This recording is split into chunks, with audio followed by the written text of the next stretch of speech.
Hello everyone. तो अभी हम लोग ने पिछले क्लासेस में देखा ओम्स लॉ के बारे में पढ़ा, उसके बारे में कुछ क्वेश्चंस करे, ठीक है। अब आज हम लोग ओम्स लॉ में हम लोग ने बहुत सिंपल सर्किट्स ली थी, ठीक है। सिंपल सर्किट्स मतलब एक रेजिस्टेंस ले रहे थे और सिंपल कैलकुलेशन थी, कुछ नहीं था, ठीक है। अब क्या है, मॉडर्न डिवाइसेज में जो आज के डिवाइसेज यूज होते हैं तो ऐसा नहीं कि उसमें सिर्फ एक सर्किट एक रेजिस्टेंस लगा हुआ है, उसमें कई रेजिस्टेंस भी लगे हो सकते हैं, ठीक है। तो उसको क्या करते हैं हम लोग, कॉम्बिनेशन ऑफ रेजिस्टर्स कहते हैं, ठीक है। एक सर्किट में एक से ज़्यादा रेजिस्टर्स अगर होंगे तो ओम्स लॉ या उसमें कैलकुलेशन ऑफ करंट ये सब कैसे होगा वो हम लोग आज देखेंगे, ठीक है। तो सबसे पहले देखते हैं कि आज का टॉपिक क्या है, कॉम्बिनेशन ऑफ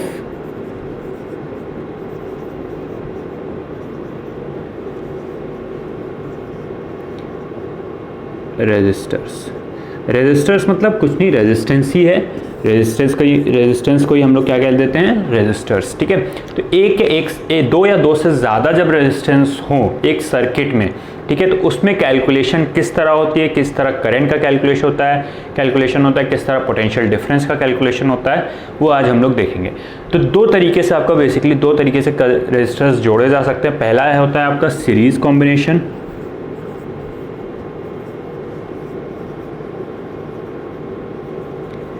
ठीक है, और दूसरा होता है आपका पैरेलल कॉम्बिनेशन।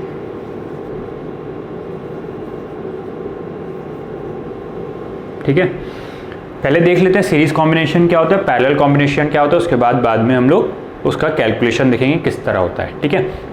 सीरीज कॉम्बिनेशन में क्या होता है, रेजिस्टेंस जो होते हैं वो एंड टू एंड कनेक्टेड रहते हैं। एंड टू एंड मतलब एक रेजिस्टेंस आया, मान लीजिए R1, इसके दो एंड्स होते हैं, हर रेजिस्टेंस के दो एंड है ना, जैसे दिख रहा है, एक एंड ये, एक एंड ये। अब इसके दूसरे एंड पे मान लीजिए एक और रेजिस्टेंस जुड़ जाए, R2, ठीक है, और फिर R2 के दो एंड्स हैं ये और ये, ठीक है। ये एक एंड से R1 से कनेक्टेड और मान लीजिए दूसरे एंड से ये R3 से कनेक्टेड है, दैट इज R3, ठीक है। और ये अब क्या है, किसी एक सेल से जुड़ा हुआ है। तो इसमें क्या है, तीनों रेजिस्टेंस, देखिए इस सर्किट में क्या है, तीन रेजिस्टेंस है और तीनों रेजिस्टेंस क्या है, एंड टू एंड कनेक्टेड है, मतलब एक एंड दूसरे रेजिस्टेंस से, दूसरा एंड दूसरे रेजिस्टेंस से। ऐसा नहीं है कि एक ही रेजिस्टेंस दूसरे रेजिस्टेंस से दोनों एंड से जुड़ा है, ठीक है। तो इसको क्या कहते हैं हम लोग, सीरीज कॉम्बिनेशन ऑफ रेजिस्टर्स, ठीक है। समझने की बहुत ज़रूरत है कि दो रेजिस्टर्स के बीच में सिर्फ एक कॉमन पॉइंट है, ठीक है। R1 और R2 के बीच में ये वाला कॉमन पॉइंट है, R2 और R3 के बीच में ये वाला कॉमन पॉइंट है। तो सिर्फ एक कॉमन पॉइंट्स आते हैं दो रेजिस्टर्स के बीच में, ठीक है। R1 और R3 कनेक्टेड नहीं है, वो क्या है आपका, तो टोटल क्या हो गया ये, सीरीज में। इसको क्या कहेंगे हम लोग, सीरीज कॉम्बिनेशन, ओके। अब आते हैं पैरेलल को समझने की कोशिश करते हैं। पैरेलल में क्या होता है कि दो पॉइंट से ही आपके सारे रेजिस्टेंस जुड़े होते हैं, दो पॉइंट पे ही आपके सारे रेजिस्टेंस जुड़े हैं। मान लीजिए तीन रेजिस्टेंस है, R1, R2 and R3, same case ले रहे हैं, ठीक है। इन्हीं दोनों पॉइंट से आपका R1 भी जुड़ा है, मान लीजिए पॉइंट A, ये पॉइंट B, ठीक है, ये हो गया R1। इन्हीं दोनों पॉइंट्स के बीच में R2 भी जुड़ा है और इन्हीं दोनों पॉइंट्स के बीच में R3 भी जुड़ा है, ठीक है। और ये अब जाके किसी सेल से ये दोनों पॉइंट्स जुड़े होंगे, ठीक है। इसमें क्या दिख रहा है हम लोग को कि R1, R2 एंड R3 ये क्या है, कॉमन पॉइंट्स, दो कॉमन पॉइंट्स के बीच में ही आपका जुड़ा हुआ है। A और B के बीच में ही तीनों रेजिस्टर्स हम लोग को मिल रहे हैं, तो इसको क्या कहते हैं हम लोग, पैरेलल कॉम्बिनेशन ऑफ रेजिस्टर्स। ये क्या है, पैरेलल कॉम्बिनेशन ऑफ रेजिस्टर्स, ठीक है। ये तो डायग्रामेटिकल देखने में, अभी हम लोग जब और एग्जांपल्स इसके सॉल्व करेंगे तो आपको आसानी होगी पहचानने में कि सीरीज कॉम्बिनेशन कहाँ है और पैरेलल कॉम्बिनेशन कहाँ है। बहुत कॉम्प्लेक्स भी बनते हैं, बट हम लोग का बहुत सिंपल रहेगा, ठीक है। अब आते हैं कैलकुलेशंस पे। पहचानना सीख गए कि सीरीज कैसा दिखता है और पैरेलल कैसा दिखता है, ठीक है। सीरीज में क्या है, एंड टू एंड कनेक्शन होगा, पैरेलल में एक के ऊपर एक, मतलब दो पॉइंट से ही आपके सारे रेजिस्टर्स जुड़े होंगे, ठीक है। तो पहला है आपका सीरीज कॉम्बिनेशन, ठीक है। सीरीज कॉम्बिनेशन अभी हम लोग ने देखा कैसा होता है, हम थ्री रेजिस्टर्स का ही दिखा रहे हैं, दो भी हो सकते हैं और दो से ज़्यादा भी हो सकते हैं, एनी नंबर ऑफ रेजिस्टर्स एक साथ जोड़ सकते हो आप, ठीक है। यहाँ पे हम लोग तीन का एग्जांपल लेके चल रहे हैं। ये एक सर्किट है, ओके। इसमें resistance R1, R2 and R3। Okay, और ये सेल का बैटरी पोटेंशियल क्या है, V क्या है, बैटरी पोटेंशियल डिफरेंस, ये V आपका सप्लाई होगा। ठीक है, अब सिंपल ओम्स लॉ में जब एक रेजिस्टर रहता था तो उसमें हम आसानी से लगा देते थे कि potential difference across that resistor जो होता था वो बैटरी के पोटेंशियल के बराबर रहता था। ठीक है, क्योंकि सिंगल रेजिस्टर है, वही हो जाएगा, बैटरी का पोटेंशियल डिफरेंस ही उसके ऊपर एक्ट करेगा। बट यहाँ पे क्या है, सीरीज में है। ठीक है, सीरीज में क्या होगा, इसके अक्रॉस मान लेते हैं V1, ठीक है, इसके अक्रॉस मान लेते हैं V2 और इसके अक्रॉस मान लेते हैं V3। ठीक है, मतलब R1 जो रेजिस्टर है उसके अक्रॉस पोटेंशियल डिफरेंस V1 है, R2 के अक्रॉस पोटेंशियल डिफरेंस V2 है एंड R3 के अक्रॉस पोटेंशियल डिफरेंस V3 है। ठीक है, अब सीरीज कॉम्बिनेशन के दो इंपॉर्टेंट पॉइंट्स हैं, उसको सही से देखेंगे कि क्या दो इंपॉर्टेंट पॉइंट्स है। पहला इंपॉर्टेंट पॉइंट जो है आपका वो ये है कि sum of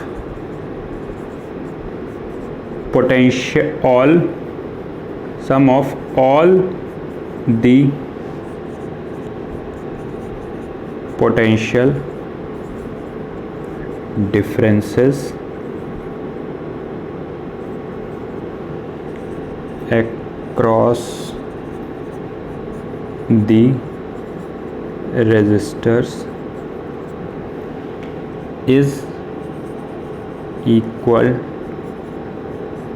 to the voltage applied by the cell or battery। ठीक है, तो पहला इंपॉर्टेंट पॉइंट क्या है, sum of all the potential differences across the resistors. ठीक है, सारे पोटेंशियल डिफरेंसेस जो रेजिस्टर्स के अक्रॉस पोटेंशियल डिफरेंसेस हैं उनको जब सम करेंगे, मतलब ऐड करेंगे, is equal to the voltage applied by the cell और बैटरी। सेल और बैटरी का जो वोल्टेज होगा, जो पोटेंशियल डिफरेंस होगा, वो उसी के बराबर होगा। तो पहले पॉइंट से हमको जो रिलेशन मिल रहा है वो ये मिल रहा है कि V is equals to V1 plus V2 plus V3 होगा। सीरीज कॉम्बिनेशन में ये होता है। सबसे इंपॉर्टेंट पॉइंट क्या है कि sum of all the potential difference V1 plus V2 plus V3 is equals to क्या आएगा, V, जो कि सेल का बैटरी पोटेंशियल है। ठीक है, सेल का जो पोटेंशियल डिफरेंस है वही इन सब के सम के बराबर होगा। सेकेंड पॉइंट जो होता है, B पॉइंट जो है वो है the current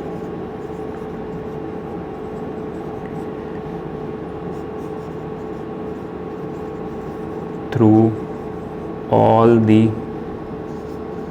resistors is equal। ठीक है, तो करंट जो होगा, current through all the resistors is equal, मतलब क्या है कि हर रेजिस्टर में करंट बराबर फ्लो होगा। ठीक है, इसको इस तरह भी समझ सकते हैं कि अगर बैटरी से करंट निकला I, ठीक है, I करंट निकला तो क्या होगा, फ्लो करते हुए पहले R1 में जाएगा, ठीक है, उसके बाद R2 में जाएगा, देन R3 में जाएगा। क्या करंट I को कोई दूसरा रास्ता मिल रहा है कि कहीं और जा सके, वो नहीं। तो जितना निकला है उतना वापस आना भी है। ठीक है, तो I ही करंट आपका तीनों रेजिस्टर्स में, अगर किसी और केस में 4 है, किसी में 2 है, तो उस सारे रेजिस्टर्स में वही करंट I ही फ्लो होगा। ठीक है, तो पोटेंशियल डिफरेंस का सम आपका वोल्टेज ऑफ द बैटरी के बराबर होगा और करंट जो होगा वो सारे रेजिस्टर्स में बराबर फ्लो होगा। इसको इस तरह भी समझ सकते हैं पोटेंशियल डिफरेंस वाले केस को कि V पोटेंशियल आपके तीनों रेजिस्टर्स में बट जा रहा है, डिस्ट्रीब्यूट हो रहा है। ठीक है, V ही आपका जो मान लीजिए 20 वोल्ट है तो 20 वोल्ट ही आपका इसमें डिस्ट्रीब्यूट होगा, सबका सम आके आपके पास 20 ही आना चाहिए। फॉर एग्जांपल आपके पास 10 टॉफीज हैं, 3 लोगों को देना है, आपने एक को 4 दी, एक को 3 दी, एक को 3 दी, तो सम क्या आएगा, 10 आएगा। 4 प्लस 3 प्लस 3 दैट इज 10। ठीक है, तो वही चीज यहाँ पे होती है सीरीज कॉम्बिनेशन में। ठीक है, अब अगर हम लोग सिंपल ओम्स लॉ से देखें, सिंपल ओम्स लॉ से देखें तो V1 is equals to potential difference across R1 क्या होगा, रेजिस्टेंस 1 कितना होगा, V is equals to IR के हिसाब से करंट तो इसमें I फ्लो कर रहा है तो I into R1, right, second case के लिए V2 कितना हो जाएगा, I इंटू R2, राइट। इसमें भी करंट I है, रेजिस्टेंस R2 हो जाएगा ओम्स लॉ के हिसाब से, V2 is equals to I into R2 हो जाएगा and V3 is equals to I into R3 हो जाएगा। करंट तो सब में बराबर है, ठीक है। अब अगर हम लोग इसका एक इक्विवेलेंट रेजिस्टर सर्किट बनाएं, इक्विवेलेंट सर्किट का मतलब क्या है कि इन तीनों रेजिस्टर की जगह पे सिर्फ एक रेजिस्टर हो, ठीक है। इन तीनों रेजिस्टर का इक्विवेलेंट रेजिस्टेंस कितना हो रहा है कि इसके कंबाइंड इफेक्ट कितना आ रहा है, तो उसका इक्विवेलेंट रेजिस्टेंस का मान लीजिए सर्किट आपका ये बन के आएगा, ठीक है।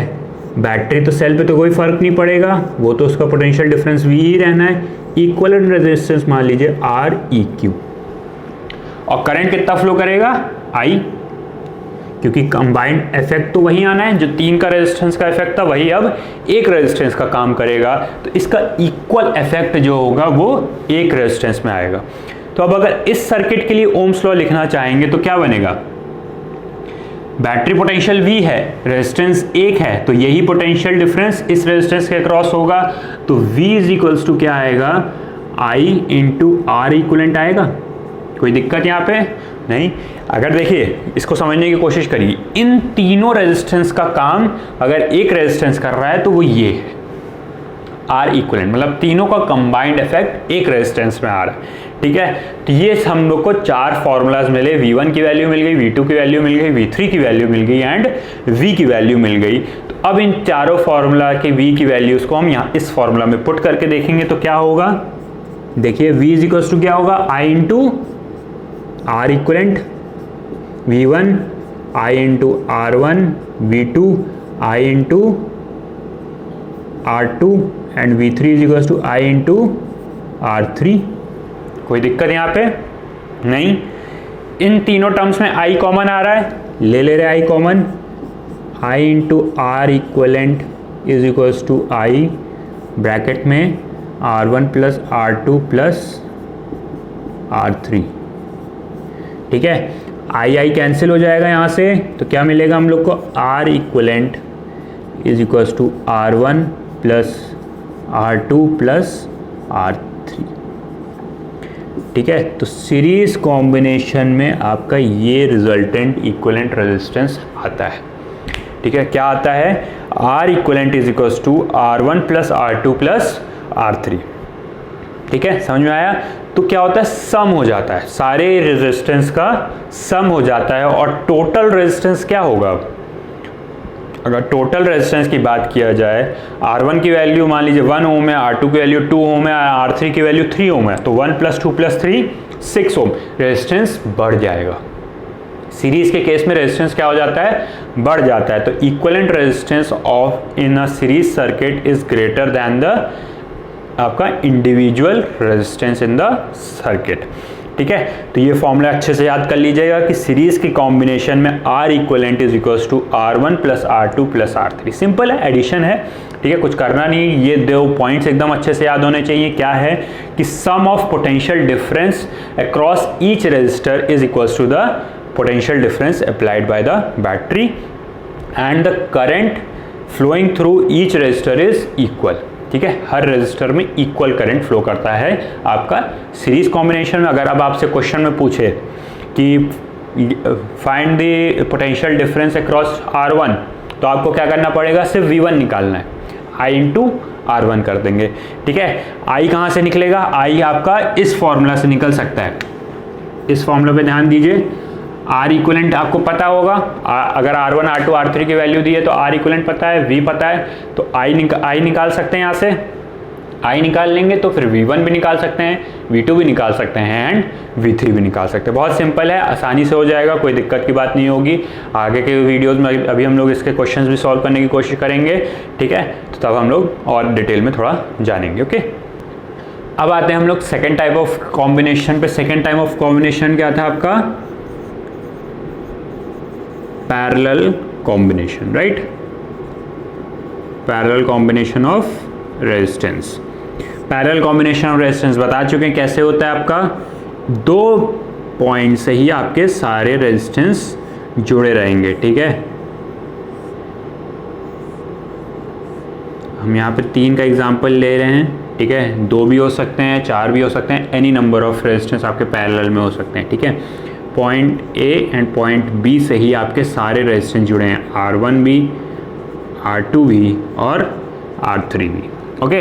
और फिर ये क्या है आपका एक्सटर्नली आपका एक सेल से जुड़ा होगा, ओके। तो ये आपका है सिंपल पैरेलल सर्किट, ठीक है। इसमें क्या है, ए और बी पॉइंट से R1, R2 एंड R3 तीनों ही कनेक्टेड हैं ए और बी पॉइंट से, तो इसलिए क्या है ये पैरेलल कॉम्बिनेशन में, ठीक है। इस केस में आपका फिर से 2 इंपॉर्टेंट पॉइंट होगा, और पैरेलल कॉम्बिनेशन जो होता है वो सीरीज कॉम्बिनेशन का टोटल ऑपोजिट होता है, ठीक है। तो पहले ही आपको बता रहे हैं कि टोटल ऑपोजिट होता है, आसान होगा, ये भी कोई बहुत ज़्यादा टफ नहीं होगा, ठीक है। तो पहला पॉइंट इसमें होता है कि potential difference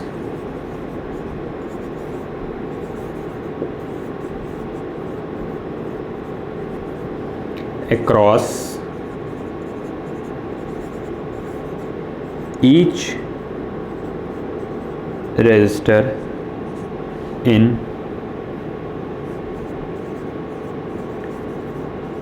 parallel combination is equal to the potential difference applied by the battery, ठीक है। इसमें क्या बोल रहा है, potential difference across each resistor. Each resistor मतलब R1 के अक्रॉस पोटेंशियल डिफरेंस, R2 के across potential difference and R3 के अक्रॉस पोटेंशियल डिफरेंस, जिसको हम लोग कंसिडर कर ले रहे हैं R1 के अक्रॉस। तो क्या बोल रहा है, ये is equal to the potential difference applied by the battery, ठीक है। ये तीनों क्या है, इक्वल हैं, और किसके इक्वल हैं, potential difference applied across bye the battery, ठीक है। जो बैटरी का पोटेंशियल डिफरेंस है या वोल्टेज है वही आपका R1 के अक्रॉस पोटेंशियल डिफरेंस होगा, वही आपका R2 के अक्रॉस पोटेंशियल डिफरेंस होगा, और वही अब आपका R3 के अक्रॉस पोटेंशियल डिफरेंस होगा। मतलब तीनों के across potential difference V and V ही होगा, ठीक है। इसमें कोई चेंज नहीं होगा। अब दूसरे पॉइंट पे ध्यान दीजिएगा कि sum of current flowing through each resistor is equal to the current flowing in the circuit, ठीक है। समझने की कोशिश करिएगा, current flowing through each circuit मतलब ईच रेजिस्टर मतलब R1 के अक्रॉस अगर I1 है, R2 के अक्रॉस अगर करंट I2 है एंड R3 के अक्रॉस करंट I3 है, तो इन तीनों का सम जो होगा वो करंट, वो क्या होगा, किसके बराबर होगा, current flowing in the circuit. Circuit में मतलब जो बैटरी से करंट निकला है, बैटरी से करंट का डायरेक्शन यही होगा, पॉजिटिव डायरेक्शन से करंट निकलता है। तो मान लीजिए I करंट निकला, ठीक है। यहाँ पे आके I आएगा A पॉइंट तक, आके A पॉइंट से ही क्या होगा, 3 पार्ट में डिस्ट्रीब्यूट हो जाएगा। तो यहाँ पे लिख ले रहे हैं sum of current through each resistor is equal to the current flowing in the circuit, current flowing in the circuit या current that is provided by the battery, battery से जितना करंट निकला I उसके बराबर होगा, ठीक है। तो यहाँ पे हम लोग को रिलेशन क्या मिल रही है, I1 plus I2 plus I3 is equals to capital I, ठीक है। ये आपको रिलेशन मिल रही है I1 plus I2 plus I3 is equals to I। इन तीनों का सम किसके बराबर होगा, I का। समझने में भी देखिए क्या है, करंट I निकला, इस पॉइंट तक गया, अब इस पॉइंट पे इसको 3 रास्ते मिल रहे हैं, तो ये क्या करेगा, ऐसा तो नहीं कर सकता कि एक रास्ते पे चले गया 2 रास्ता छोड़ दे, नहीं, ठीक है। क्यों नहीं छोड़ सकता, क्योंकि यहाँ पे भी रेजिस्टेंस है, ठीक है। ये भी बोलेगा कि हमको भी करंट दो, ठीक है। तो यहाँ पे क्या है, तीनों पार्ट में करंट क्या हो जाएगा, 3 पार्ट में करंट क्या हो जाएगा, डिवाइड हो जाएगा। फिर से सेम केस है कि आपके पास 10 टॉफी है, आपने एक को 4 दी, एक को 3 दी, एक को 3 दी, तो सम क्या होगा सबका 10 के बराबर ही होगा। तो ऐसे केस यहाँ पे भी है कि I1 I2 और I3 में डिवाइड हुआ है, बट सम तो किसके बराबर होगा, जो आया था, दैट इज I, ठीक है। अब सिंपल सा केस है, R1 के अक्रॉस आपको पोटेंशियल डिफरेंस भी पता है, करंट भी पता है, दैट इज, और R2 के बराबर के अक्रॉस भी पता है, एंड R3 के अक्रॉस भी आपको पता है, ठीक है। तो अगर हम इसका फॉर्मूला लिखना चाहें तो I1 की वैल्यू यहाँ पे क्या होगी, सिंपल ओम्स लॉ के हिसाब से क्या है, I is equals to V/R होती है, तो यहाँ पे क्या हो जाएगा V/R1, ठीक है। I2 की वैल्यू V/R2 एंड I3 की value V/R3। Simple Ohm's law से यही आपके फॉर्मूलाज आएंगे I1 I2 एंड I3 की, ठीक है। अब यहाँ पे इक्विवेलेंट सर्किट अगर हम लोग बनाना चाहें, मतलब क्या, इक्विवेलेंट सर्किट का मतलब क्या होगा कि इन तीनों के इक्विवेलेंट आपको बनाना है, ठीक है। इन तीनों का रेजिस्टेंस का इक्विवेलेंट जो पार्ट होगा, मतलब इन तीनों की जगह पे अगर हम लोग सिर्फ एक रेजिस्टेंस लगाना चाहें तो वो क्या होगा, that is R equivalent. Battery तो वही रहेगी V पोटेंशियल की, करंट आपका I ही फ्लो करेगा, ठीक है। तो यहाँ से I की वैल्यू क्या आएगी, V/R इक्विवेलेंट, ठीक है। इस सर्किट से आपके I की वैल्यू क्या आएगी, V/R इक्विवेलेंट, सिंपल है, ठीक है। अब देखिए यहाँ पे आपको I की वैल्यू भी पता चल गई, I1 I2 I3 की वैल्यू भी पता चल गई, तो इसमें अगर हम लोग पुट करें तो आपका क्या बनेगा फॉर्मूला, I1 की वैल्यू आपकी होगी V/R1 plus V/R2 plus V/R3 is equals to V/R equivalent, ठीक है।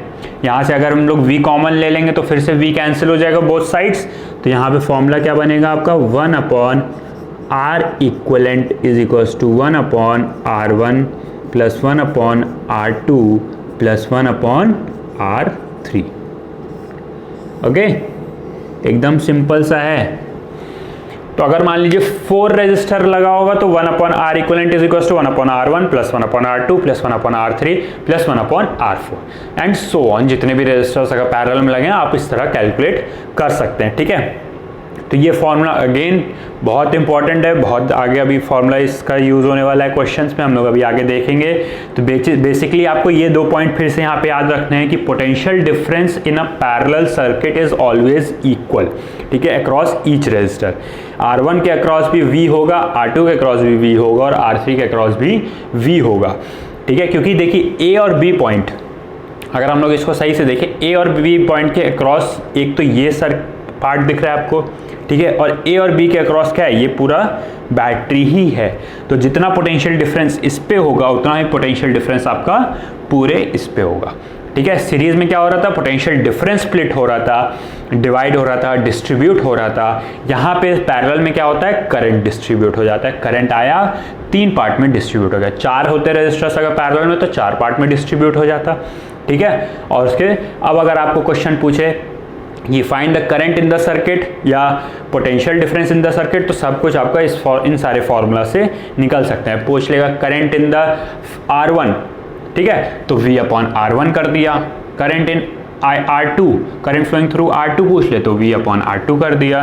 Current flowing in the circuit तो V/R इक्विवेलेंट कर दिया, ठीक है। सिंपल क्वेश्चंस रहेंगे, बहुत सिंपल क्वेश्चंस रहेंगे, अभी हम लोग आगे देखेंगे भी, ओके।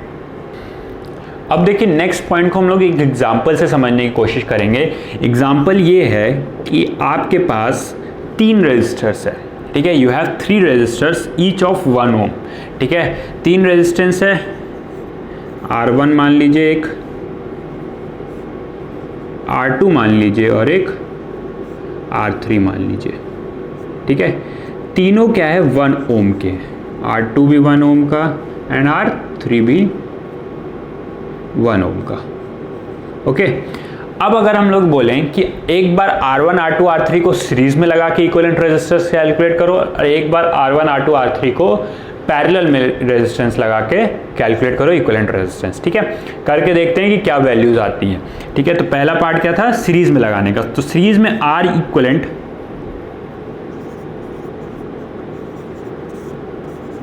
तो सीरीज में R इक्विवेलेंट का फॉर्मूला हम लोग के पास क्या था, R equivalent is equals to R1 plus R2 plus R3। ठीक है, R1 plus R2 plus R3 that is 1 plus 1 plus 1 ohm that is 3 ohm. ठीक है, ये आपका आया सीरीज में R इक्विवेलेंट कितना आया, 3 ओम। अब पैरेलल में देखिए,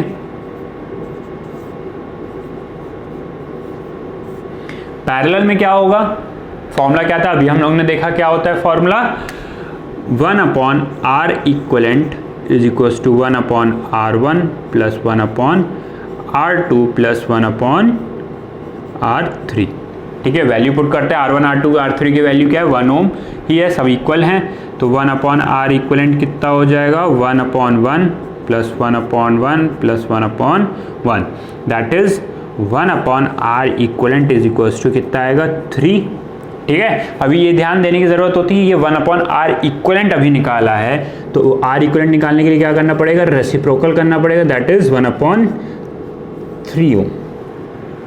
ठीक है, तो यहाँ पे एक सबसे इंपॉर्टेंट पार्ट जो आता है कि जब आप रेजिस्टेंसेस को, कोई भी रेजिस्टेंस हो, जब आप सीरीज में लगाते हो, जब आप सीरीज में लगाते हो तो रेजिस्टेंस बढ़ जाता है सर्किट का।